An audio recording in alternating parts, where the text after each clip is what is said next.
Assalamualaikum warahmatullahi wabarakatuh. Kami dari kelompok 4 akan menjelaskan tentang aspek keperilakuan pada akuntansi pertanggungjawaban. Untuk yang pertama, ada pendahuluan.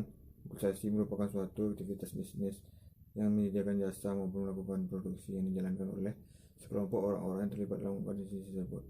Dalam proses menjalankan organisasi, orang-orang yang terlibat dalam organisasi ini harus memiliki banyak ide, pengetahuan, dan kepentingan berbeda.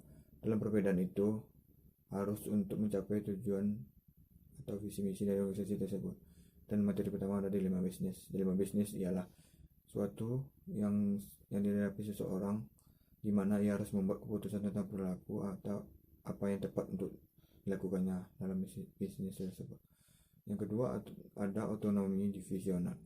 Dengan sebagian besar organisasi yang beroperasi secara dinamis dan pada pasar yang sangat kompetitif, penting bagi manajemen puncak untuk memutuskan otonomi yang tepat untuk diberikan oleh kepada manajer. Dan yang ketiga dalam otonomi divisional ini ada 3 kelompok. Yang pertama ada gaya manajemen dan proses, yang kedua ada struktur tanggung jawab, yang ketiga ada pengukuran sistem reward. Dan kita masuk yang selanjutnya ada akuntansi pertanggungjawaban. Akuntansi dan pertanggungjawaban adalah sistem yang mengukur berbagai hasil yang dicapai oleh setiap pertanggungjawaban menurut informasi yang dibutuhkan oleh manajer untuk mengoperasikan pusat pertanggungjawabannya. Ada sasaran akuntansi pertanggungjawaban terbagi yaitu kemudian identifikasi, kemampuan mengidentifikasi pertanggungjawaban dari individu manajer untuk kepuasan atau ketidakpuasan terhadap kinerja. Yang kedua ada keuntungan motivasional. Jika sistem akuntansi pertanggungjawaban diimplementasikan, pertimbangan kemampuan, keuntungan motivasi yang dijamin. Yang ketiga ada ketersediaan data. Ketersediaan data ini ialah mekanisme untuk menyajikan data kinerja yang telah disediakan. Kesiapan informasi merupakan ketersediaan data informasi yang terbaru dan relevan. Yang selanjutnya ada perencanaan dan pengambilan keputusan. Akuntansi pertanggungjawaban tidak hanya membantu dalam pengendalian, tetapi juga dalam perencanaan dan pengambilan keputusan. Adapun delegasi dan pengendalian. Tujuan dari manajemen ialah mendelegasikan tanggung jawab, sedangkan pengendalian adalah mempertahankan pencapaian dengan penerapan sistem akuntansi pertanggungjawaban. Yang selanjutnya ada prinsip-prinsip dan akuntansi pertanggungjawaban. Dan ada juga yang terakhir ada input dan output. Tujuan akuntansi pertanggungjawaban yang pertama untuk menentukan kontribusi divisi sebagai subunit. Yang kedua adalah untuk memberikan dasar mengevaluasi kualitas kinerja manajemen divisi.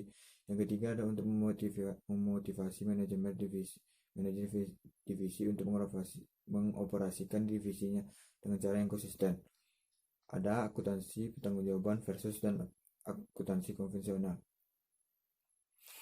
Akuntansi pertanggungjawaban berbeda dengan akuntansi konvensional dalam hal cara operasi yang direncanakan dan cara data akuntansi yang diklasifikasikan berdasarkan hakikat atau fungsinya, dan tidak digambarkan sebagai individu yang bertanggung jawab atas terjadinya dan pengendalian terhadap data tersebut.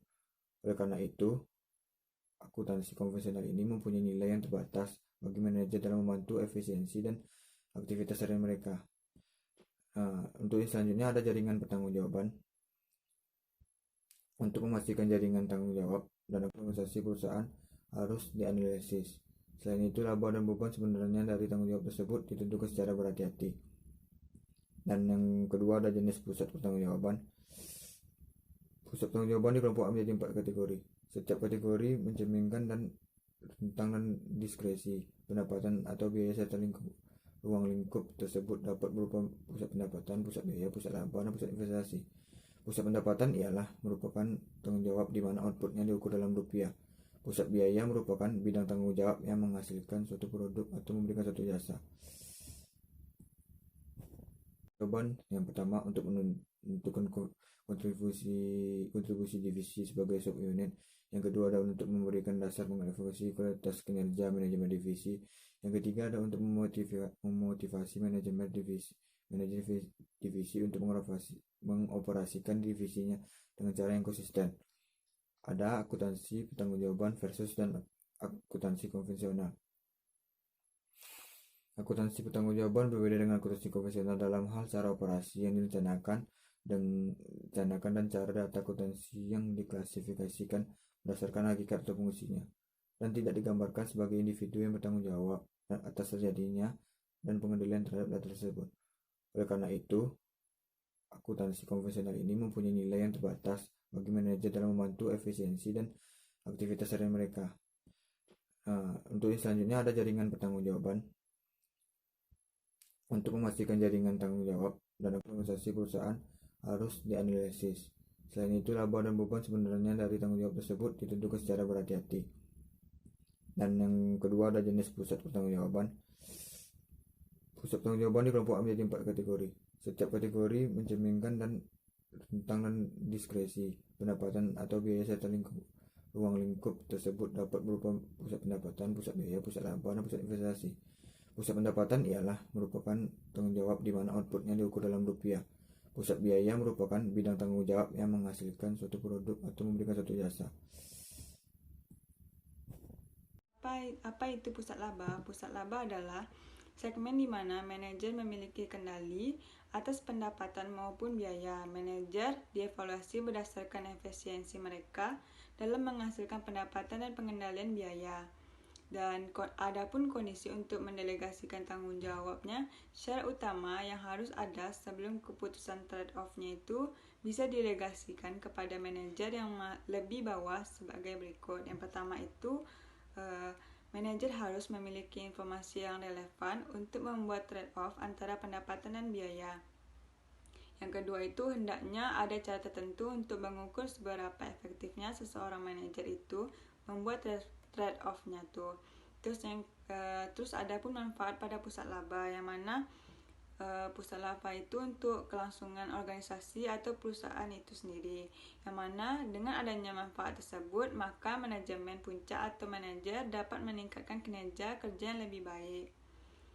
Adapun permasalahan pada pusat laba, yang mana pengembalian keputusan yang terdesentralisasi akan memaksa manajemen puncak untuk lebih mendapatkan laporan pengendalian manajemennya dan bukan wawasan pribadinya atas suatu operasi yang sehingga mengakibatkan hilangnya pengendalian. Dan yang kedua, jika manajemen kantor manajemen pusat lebih mampu dan memiliki informasi yang lebih baik daripada manajemen pusat laba pada umumnya, maka kualitas keputusan yang diambil pada tingkat unit akan berkurang. Terus yang ketiga itu persediaan dalam meningkatkan adanya argumen mengenai harga transfer akan sesuai.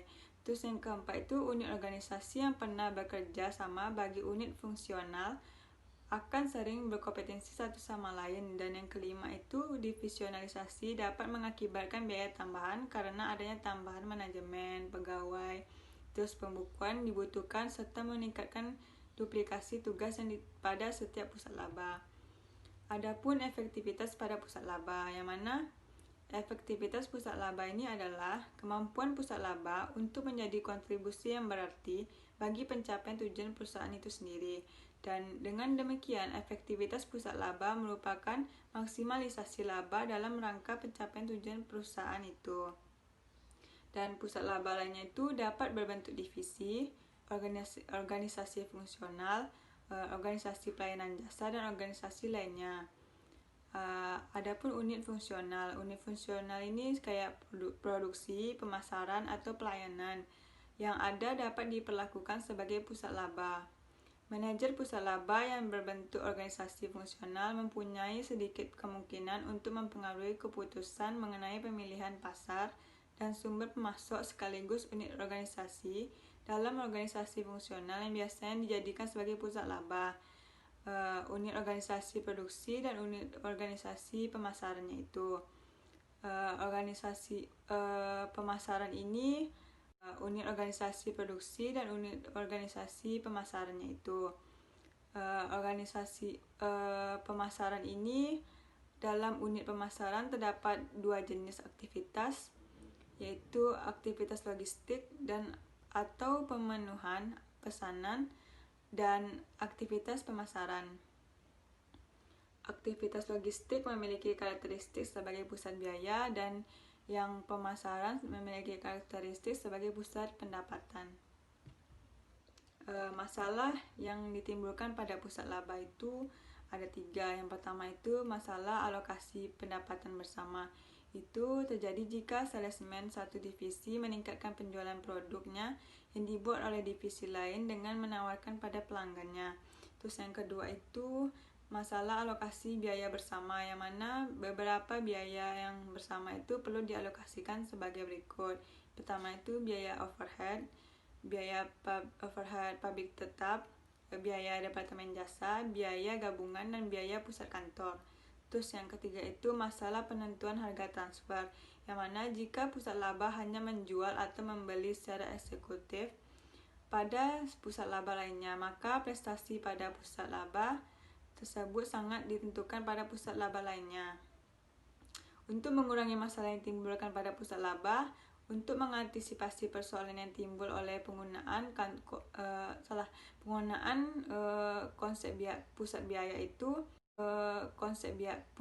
itu ada 2. Yang pertama itu perbaikan pengukuran prestasi manajemen, itu kayak bekerja sama lebih baik dari 1 tahun yang lalu dan membuat rencana realistisnya. Yang kedua itu perbaikan optimalisasi laba perusahaannya, yang mana teknik penentuan harga transfernya itu ada 2. Yang pertama itu harga transfer 2 jenis dan harga transfer 2 tahap.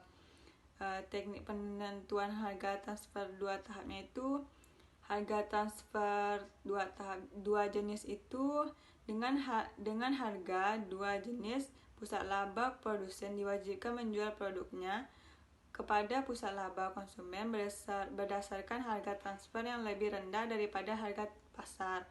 Dan yang kedua itu harga transfer 2 tahap itu adanya pusat laba hilir yang menjadi kurang kompetitif karena harga jual produknya tinggi. Sebagai akibat harus memikul biaya dan laba dari pusat laba hulu. Untuk mengatasi masalah tersebut dapat digunakan harga transfer 2 tahap. Adapun pusat investasi ini bertanggung jawab terhadap investasi dalam aset serta mengendalikan atas pendapatan dan biaya ini.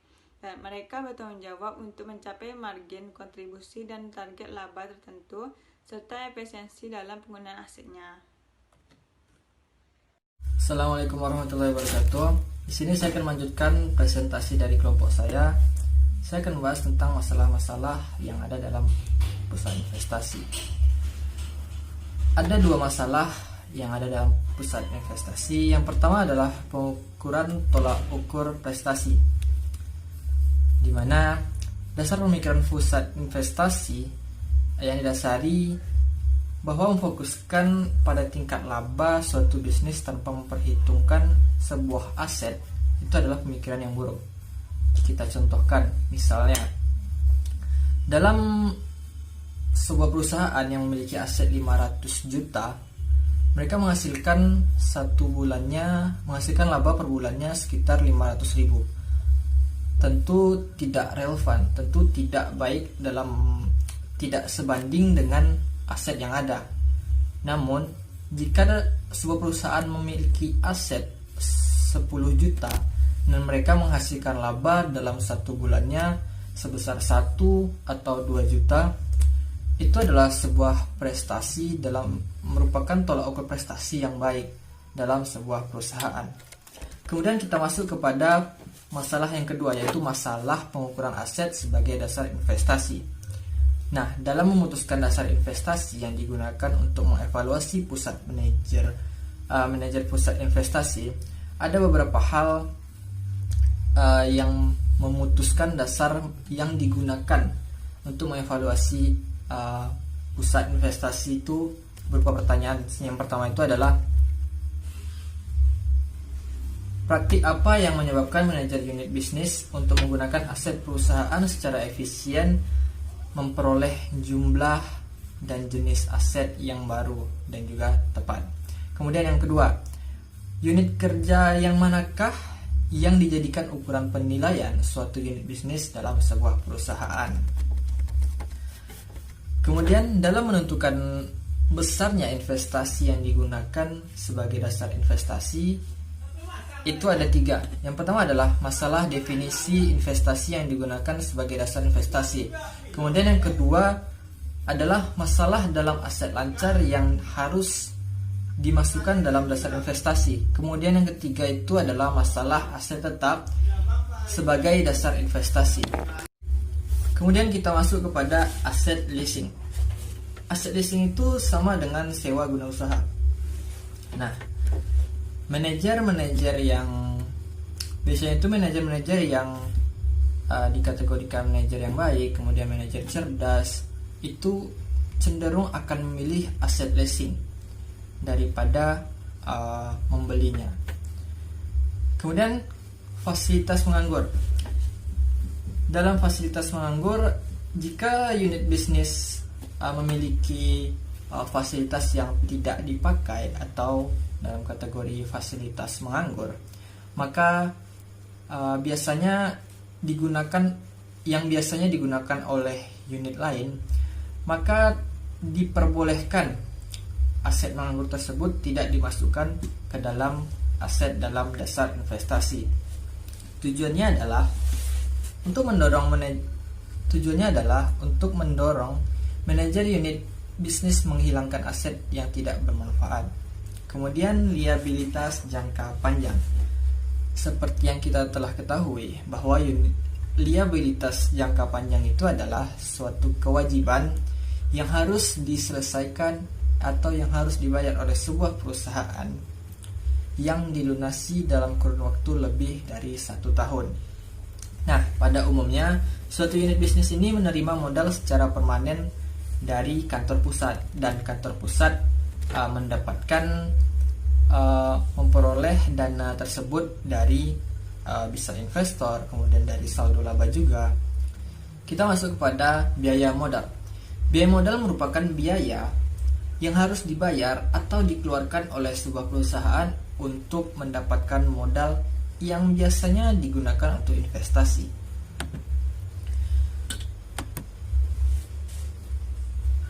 Tarif yang digunakan untuk menghitung biaya modal ini ditetapkan oleh kantor pusat.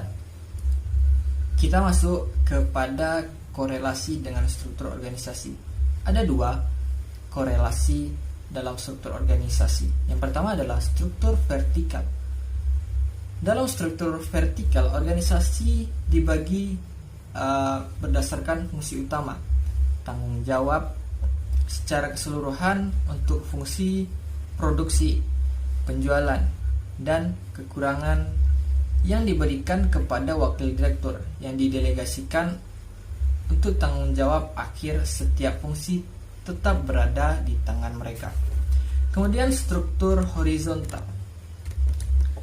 Jika maksudnya adalah untuk membebankan tanggung jawab atas laba investasi kepada beberapa direktur, maka struktur horizontal ini adalah untuk mendelegasikan tanggung jawab yang paling sesuai. Selanjutnya saya akan menjelaskan mengenai pemilihan struktur. Perusahaan yang menghasilkan beraneka ragam produk di setiap pabriknya dapat menggunakan struktur horizontal. Nah, mengapa begitu? Karena jenis struktur yang akan dipilih dapat mempengaruhi jaringan pusat pertanggungjawaban itu sendiri, yang pada gilirannya sangat berfungsi sebagai kerangka bagi arus data dan kebutuhan pelaporan. Nah, selanjutnya kita akan masuk ke dalam menetapkan pertanggungjawaban. Tanggung jawab terhadap sesuatu membuat seseorang merasa sangat kompeten dan penting. Pada tahun 1956, Komite Konsep dan Standar Biaya dari American Accounting Association menerbitkan beberapa pedoman serta merekomendasikan hal-hal sebagai berikut. Yang pertama yaitu orang dengan wewenang atas akuisisi atau penggunaan barang dan jasa sebaiknya dibebankan dengan biaya dari barang dan jasa tersebut. Yang kedua adalah orang yang secara signifikan dapat mempengaruhi jumlah biaya melalui tindakannya dapat dibebankan dengan biaya tersebut. Dan yang terakhir yaitu orang yang tidak dapat mempengaruhi jumlah biaya secara signifikan melalui tindakan langsung. Pendanaan, akumulasi data, dan pelaporan berdasarkan pusat pertanggungjawaban. Yaitu yang pertama adalah anggaran pertanggungjawaban. Proses penyusunan anggaran paling efektif jika dimulai dari tingkat organisasi atau tingkat jaringan yang paling bawah, dan kemudian diteruskan dengan tingkat yang lebih tinggi mulai dari rantai komando yang berbentuk seperti piramida. Setiap orang yang bertanggung jawab atas pusat biaya yang dianggap bertanggung jawab untuk menyiapkan estimasi anggaran untuk pos-pos beban yang dapat dikendalikan. Pada tingkat wewenang selanjutnya, estimasi tersebut ditinjau, dikoordinasikan, dan dimodifikasi ketika diperlukan, sampai estimasi tersebut digabungkan ke dalam anggaran operasi secara keseluruhan pada tingkat manajemen puncak itu sendiri. Selanjutnya, kita akan membahas mengenai akumulasi data. Untuk memfasilitasi perbandingan periodik dengan berbagai perencanaan anggaran, akumulasi pos laba dan biaya aktual harus mengikuti pola jaringan pertanggungjawaban. Hal ini membutuhkan adanya identifikasi 3 dimensi terhadap biaya dan pendapatan selama proses akumulasi data tersebut. Nah, selanjutnya yaitu adalah pelaporan pertanggungjawaban. Produk akhir dari hasil sistem akuntansi pertanggungjawaban adalah laporan pertanggungjawaban atau laporan kinerja secara periodik. Laporan ini merupakan media yang melalui biaya yang dapat dikendalikan, efisiensi manajerial yang dapat diukur, dan pencapaian tujuan yang dinilai. Asumsi keperlakuan dari akuntansi pertanggungjawaban. Perencanaan pertanggungjawaban, akumulasi data, dan sistem pelaporan didasarkan pada beberapa asumsi yang berkenan dengan operasi dan perilaku manusia, yang mana meliputi yang pertama itu manajemen berdasarkan perkecualian, yaitu MBE adalah mencukupi untuk mengendalikan operasi efektif. Yang kedua adalah manajemen berdasarkan tujuan, yaitu MBO akan menghasilkan anggaran, biaya standar, tujuan organisasi, dan rencana praktis untuk mencapainya yang disetujui bersama.